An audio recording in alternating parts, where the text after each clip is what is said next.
When you see something that is not right, not fair, not just, say something. Do something.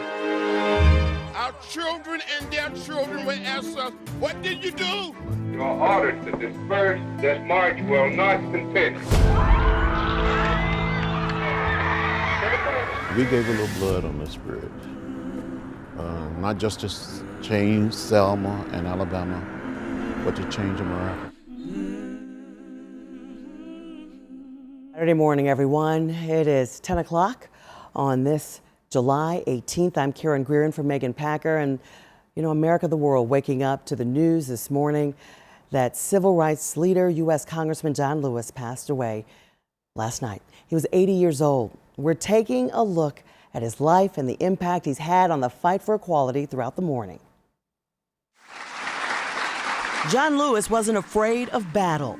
Nearly his entire life was dedicated to some kind of fight. We the Negro citizens of Dallas County. A crusade to redefine America's moral fiber. I'm not going to give up. I'm not going to give in. No. Lewis became synonymous with the civil rights movement in the 1960s. He was arrested at least 40 times and had his skull cracked during the Selma to Montgomery March. It is not easy to be beaten and suffer the blows. Some of the criticism to be beaten on that bridge in Selma. And I think about it, but it didn't break the struggle. He went on to represent Georgia's 5th congressional district for more than 30 years. So I've said many times to the young people back in Georgia and around America that when you see something that is not right, not fair, not just, you have to stand up, speak out. Lewis described his battle against stage 4 pancreatic cancer as a rival like none he'd ever faced. He lost the good fight at 80 years old, surrounded by his family. He was the last survivor of the Big Sick civil rights activists, once led by the Reverend Dr. Martin Luther King Jr. He is truly a fighter and has demonstrated to be one of the greatest fighters of our time. My father certainly would be very proud of the light that he illuminates throughout our nation and world, and the consciousness that he brings. Our children and their children will ask us, what did you do? What did you say? We have a mission and a mandate to be on the right side of history. Lewis, the son of sharecroppers, was born in Troy, Alabama in 1940, the third of 10 children. Longtime friend and fellow civil rights activist, former Atlanta Mayor and Ambassador Andrew Young said his incomparable spirit We cannot give up now. will be missed, but not forgotten. Keep our eyes on the prize. He's one of the strongest, most determined, God-ordained people I know. The time for silence and patience is long gone. And he's been that way since he was a teenager. Lewis founded the Student Nonviolent Coordinating Committee, or SNCC, but caught national attention when he led hundreds of protesters across the Edmund Pettus Bridge in Selma, Alabama. That was 1965. We've become comfortable believing in the impossible. Undeterred by armed police officers, Lewis was knocked to the ground and beaten in what became known as Bloody Sunday. The televised images forced Americans to pay attention to racial inequality like never before. And John led that march when everybody thought it was kind of a waste of time and that we ought to give up. But he's not one who gives up. After turning to politics in the 1980s, Lewis continued to push for equality and remained active in his last years, calling for gun reform and supporting the Black Lives Matter protests. In 2011, Lewis was awarded the Presidential Medal of Freedom from President Barack Obama and remained true to his vision to carry on fighting for justice for all. It really doesn't matter whether we're black or white, Hispanic, Asian American, or Native American. We're one people. So let's hang in there, work hard, and do what we must do. Lewis is survived by his only child, son John Miles Lewis. I thought I was going to down this bridge. But somehow, in some way, God Almighty kept me here. And he talked about those days. Governor Brian Kemp sending his condolences after the news of John Lewis's death last night. The governor saying a civil rights icon, freedom fighter, and beloved Georgian lost his battle with cancer today. Our nation will never be the same without him.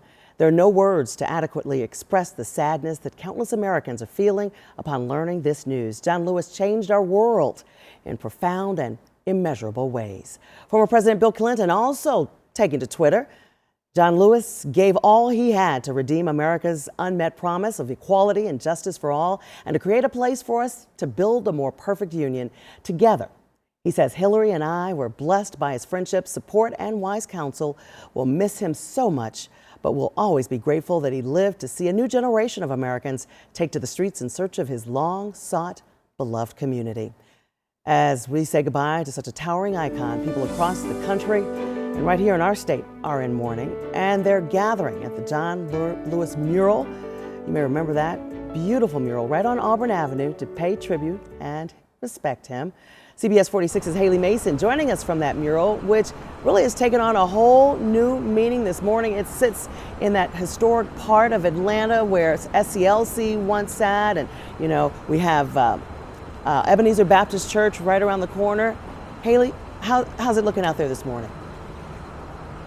Yes, we are in the heart of the Auburn Historic District, as you mentioned, with so many pillars of civil rights movement, of the civil rights movement in the South, in Atlanta in particular. And here on Auburn and Jesse Hill, we are standing in front of the mural that was in honor of John Lewis that is turned into a memorial. You can see people have come just to stand in awe, not only dropping off flowers and cards and notes, but to just look up at this mural called Hero, remembering and honoring the immeasurable life and legacy of Congressman John Lewis. And we have video when this mural was dedicated to Congressman Lewis from the city in 2012, and he came out in this dedication ceremony, and the saying goes, give people their roses while they can smell them, and he certainly was given his on that day and many days after. We know there's so many people that helped birth the civil rights movement here in Atlanta, Georgia, and I am joined with one of the younger leaders of this movement, the president of the state NAACP of Georgia, Mr. James Woodall. James, you are around the age that Congressman Lewis was when he really came into his own as a civil rights leader. Talk to me about his legacy through your lens. Well, being from Atlanta and now being the youngest state president in the history of the NAACP, Congressman Lewis's legacy is really one that speaks to doing justice, of loving mercy and walking humbly, of serving our people, our community all over this state. You know, being a congressman for the last several decades, he stood very boldly and as the dean of the House, if you will, the conscience of the House, of the Congress. It really speaks to the volume of passion and courageousness and boldness that he had as a congressman and as a servant leader. And so, you know, when we talk about his legacy and what that means for us here today, I'm so grateful to be able to be joined by so many other people who walk in his steps, who walk in his spirit, so that the fight that he fought for so long would not stop with him, but rather would continue on to live on through the halls of history. Thank you so much, James. And we know that he is an example for young leaders like you. And although he has transitioned now, along with the iconic C.T. Vivian, we know both of their voices will continue to be resounding not only through Atlanta and Georgia, but throughout the country today. Reporting live in downtown Atlanta, Haley Mason, CBS 46 News. Haley, thanks so much. 10:09 right now, and our coverage of the passing of Congressman John Lewis continues right now, right in downtown Atlanta. Our Ayani Hughes live outside the National Center for Civil and Human Rights, the museum, which Congressman Lewis really helped come into existence. Good morning, Ayani. Good morning, Karen. He sure did. The Civil Rights Museum, which is right behind me here in Atlanta, is a staple here in this city, and Congressman Lewis helped shape this and come into existence. And basically in this building, there are many tributes to his service and his leadership and just his life and legacy. Now, let's just take you down some of Mr. Lewis's best attributes here. And he was a husband, a father, and the son of sharecroppers. He worked side by side with Martin Luther King Jr. and survived a brutal police beating during the landmark Bloody Sunday March in Selma, Alabama in 1965. Now, despite the beating, he never lost sight of his activist spirit. He grew to be a towering figure of the civil rights movement. He became a member of the Atlanta City Council in 1981 and then served diligently as a staple in the United States Congress for years. Now, throughout his time, Congressman Lewis dedicated his entire life to nonviolent activism. He was respected, an outspoken leader in the ongoing battle of racial injustices and civil rights here in America. Let's take a listen from other leaders on his life. I was 17 years old, and I'm standing in the back of the crowd with other students from across the South. And I, you know, obviously we're waiting on Dr. King, but I saw this 23-year-old young fellow standing up at the microphone, and he was articulating his message. He was the youngest person on the platform. And I'll never forget that. I'm deeply saddened and troubled by the way the street looked today. This is the street where we marched, where we played, where we had fun, where we danced, where we attended church. Now, if you ever get the opportunity to come out to the Atlanta Civil Rights Museum, it's highly recommended. Congressman Lewis's highlights are featured in the Rolls Down Like Water exhibition here. So when the museum does open back up after coronavirus, that is definitely something you should come and see. Unfortunately, Congressman Lewis lost his life to pancreatic cancer at 80 years old. For now, we're live in Atlanta. Ayana Hughes, CBS 46 News. Absolutely right. You've got to see it. It's an amazing museum. I know they're working on making it all virtual. Thank you, Ayani. It is right now 10:12, and we continue our coverage of the passing of John Lewis this morning. Right after the break, we're going to speak with someone who knew him well and actually paid tribute to him just before his death. We'll be right back. See something that is not right, not fair, not just, say something, do something, get in trouble, good trouble, necessary trouble. Good trouble, necessary trouble. Stirring words from Georgia Congressman John Lewis. Just a piece of the new documentary chronicling his life and legacy. John Lewis is a politician and a revered civil rights hero. You can watch Good Trouble on many digital platforms right now. And on the phone with us right now, someone who knows that good trouble he liked to get into, State Representative Karen Bennett, the president of the Georgia Legislative Black Caucus. Thank you so much for joining us. Thank you, Karen, for having me. And you paid tribute to Congressman Lewis just in February. Talk to me about what he meant to you and the entire Georgia legislation.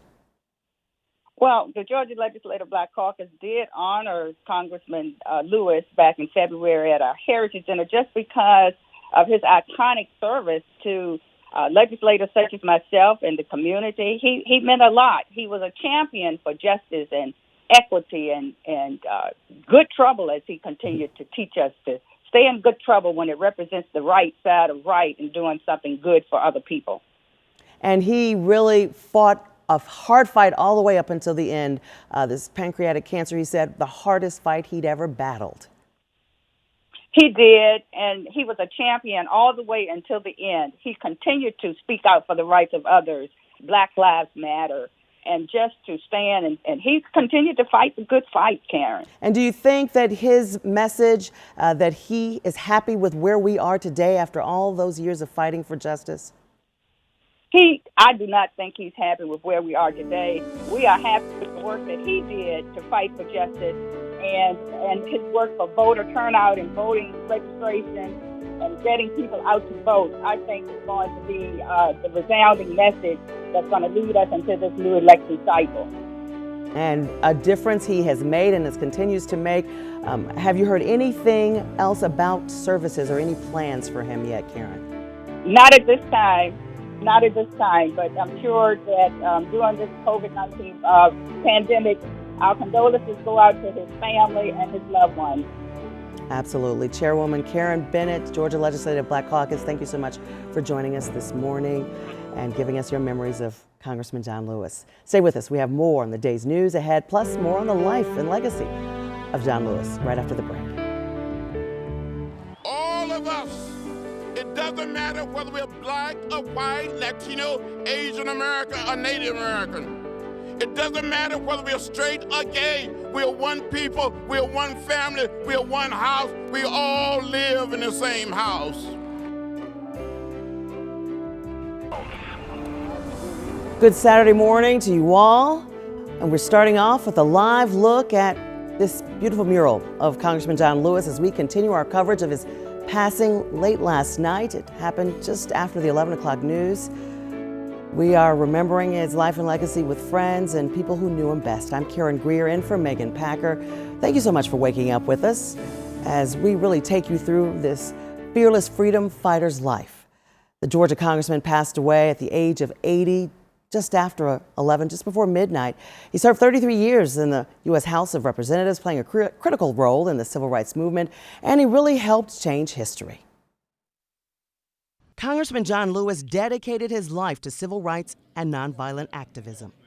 Your voice is your vote. Lewis was a trusted friend of the late Dr. Martin Luther King Jr. As one of the original freedom riders, he suffered severe beatings while challenging segregation laws. When the Civil Rights Act of 1964 met resistance in the South, Lewis and Hosea Williams led hundreds of black voters on a 54-mile march from Selma to Montgomery, Alabama. When we were marching across that bridge, just simple saying people wanted to register to vote, wanted to participate in the democratic process. The marchers got as far as the foot of the Edmund Pettus Bridge. Turn around and disperse.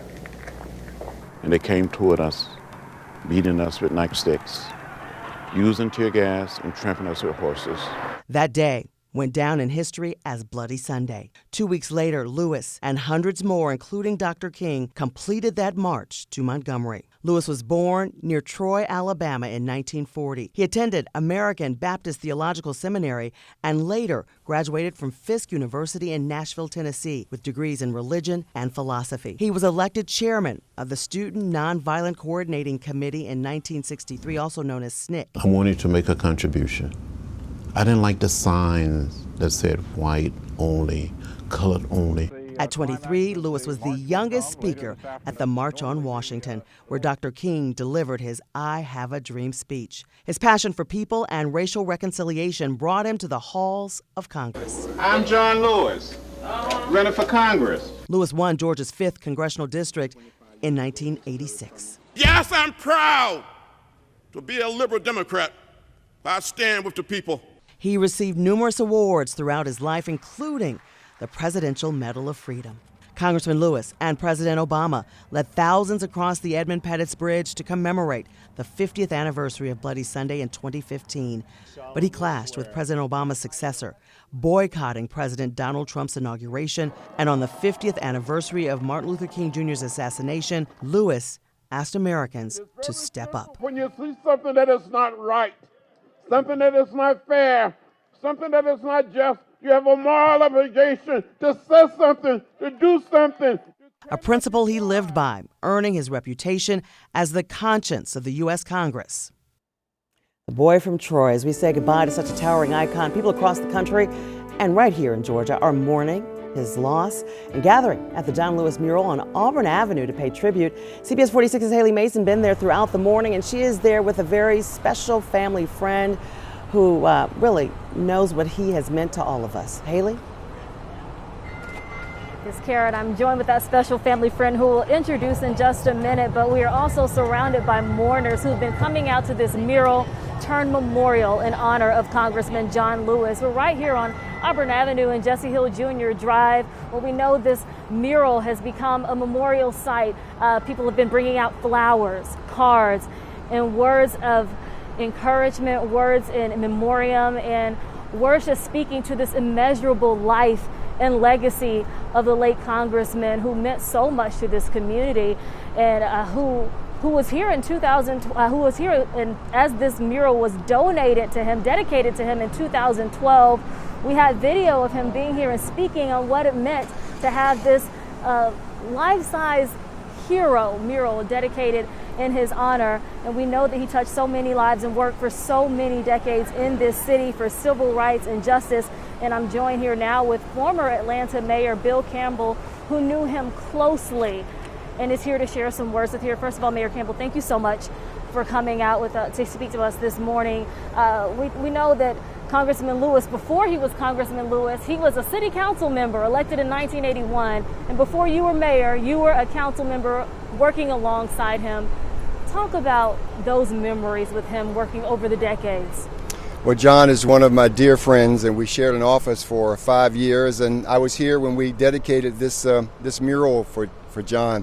He was such a transcendent figure, so humble, but also such accomplishments. I really believe that when history is written, they will talk about King and Mandela and Gandhi and John Lewis.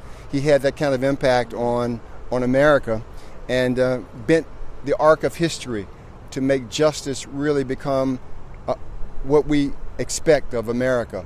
One of the great figures in history, and he'll be missed. But on a personal level, it's just so difficult to have seen him leave us. And I spent time with him over the last week. It was we prayed together. It was very difficult, but his transition was peaceful, and just one of the great figures in American history. Mayor Campbell, I know you had that personal relationship with Congressman Lewis, and he said this would be one of the biggest fights of his life, and we know he fought with that same resolve that he fought over the decades. Talk about how you want him to be remembered and how it was being with him in those last days. Well, there are very few people that are willing to give their life for a cause, for justice, and John Lewis did that his entire life. And he was also so very proud of these young people who have helped to transform America in the last few months, as John did in the early part of his life. Stage 4 pancreatic cancer is a terrible, cruel disease. It affects black people twice as often. It's deadly, but John fought it with dignity. And in his last days, we prayed together. He talked to President Obama and to Vice President Biden and a host of others, Speaker Pelosi, expressing their appreciation for the great work that John had done. So I think all of us can rest easy knowing that John's life is such that it touched all of us and made America a better place. Thank you so much, former Mayor Campbell, for coming out to speak with us and share those intimate moments. History here in Atlanta. This is a coveted place with coveted leaders, and we know transitioning old guard civil rights leaders have left us in just a day in John Lewis and C.T. Vivian, but we know their resounding voices live on, and this memorial, people will continue to express their gratitude. Reporting live in downtown Atlanta, Haley Mason, CBS 46 News. Young said they were marching together in heaven. Thank you so much, Haley. Now another very prominent figure. He is Dr. Charles Steele, the president, CEO of the Southern Christian Leadership Conference, joining us on the phone right now. Another Alabama native. Dr. Steele, please tell me this morning, thank you so much for joining us first, and how are you doing after hearing this news? Well, it's sad, but it's also a celebration, Karen. As you mentioned, I'm from Alabama, and also Congressman John Lewis from Alabama.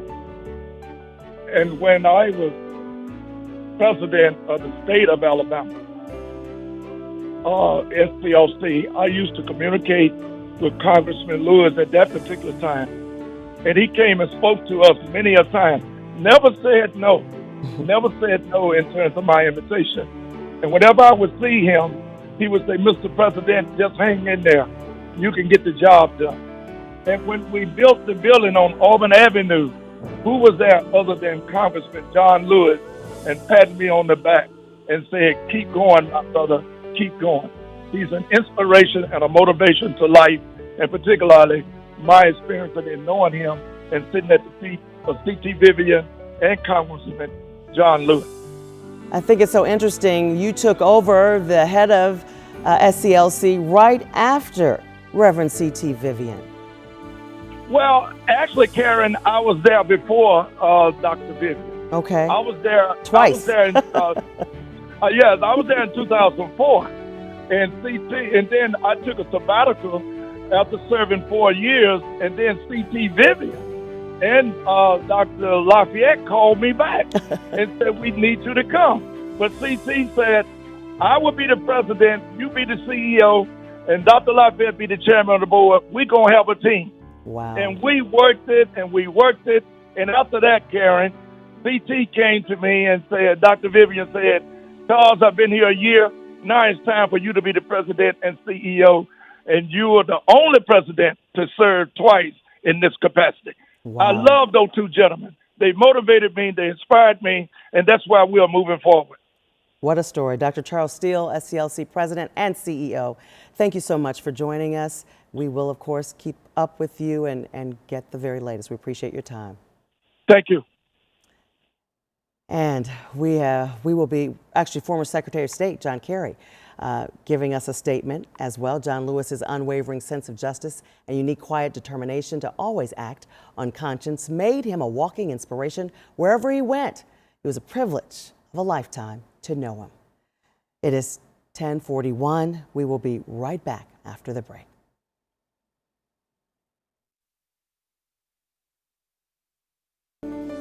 Welcome back. 10 minutes before 11 o'clock, 86 degrees right here in Atlanta. And this is a live look at the White House. You see the flag right there at the top flying at half-staff in honor of Congressman John Lewis. You're watching CBS 46 Morning News. Thank you so much for joining us this morning. We have been remembering the life, the legend of Congressman John Lewis, and someone who served right alongside him, joining us now on the phone to talk about his friendship and working with him. Let's welcome Congressman Hank Johnson right now on the phone with us live. Congressman, thank you so much for joining us. Well, thank you for having me on this auspicious day, sad day for the nation and really for the world. We've lost a giant of a man. Absolutely. Really, the dean of the Georgia delegation right now. Tell us about John Lewis and working alongside him. Well, John was just the most humble and unassuming man that you can imagine. Treated everybody equally, and he had time to spend with children, with anybody. If you ever went through an airport with John Lewis and saw him being mobbed by people, and however tired he might have been, he would give of himself for however long it took to greet and take a photograph with anybody who wanted to do it. People just imposed on his time, and he allowed them to do it until the final person was gone, and then he would go ahead on about his business. This is the kind of humble way that he walked. He was just a spectacular specimen of a human being, one of the finest people I've ever known, if not the finest person I've ever known. Never seen him angry, never seen him talking about anybody or spreading gossip or anything. He didn't have time for all of that. He was just a real good, fine, decent human being, and I'm going to miss him. Congressman, this picture we're looking at, you with Reverend C.T. Vivian on one side, Congressman Lewis on the other. Where was that?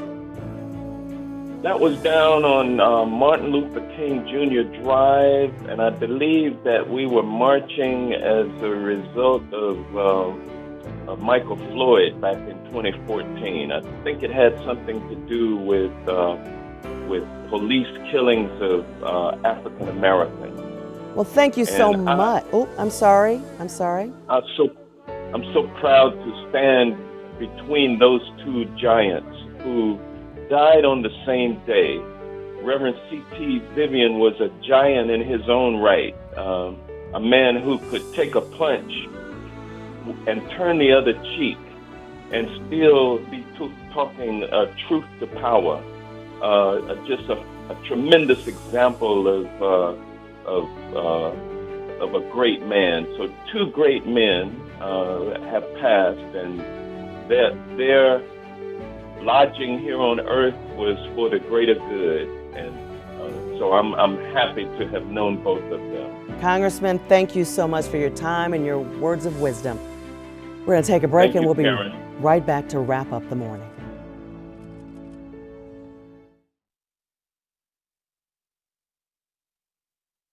Thank you for joining us this morning as we remember the life, the legacy of Congressman John Lewis.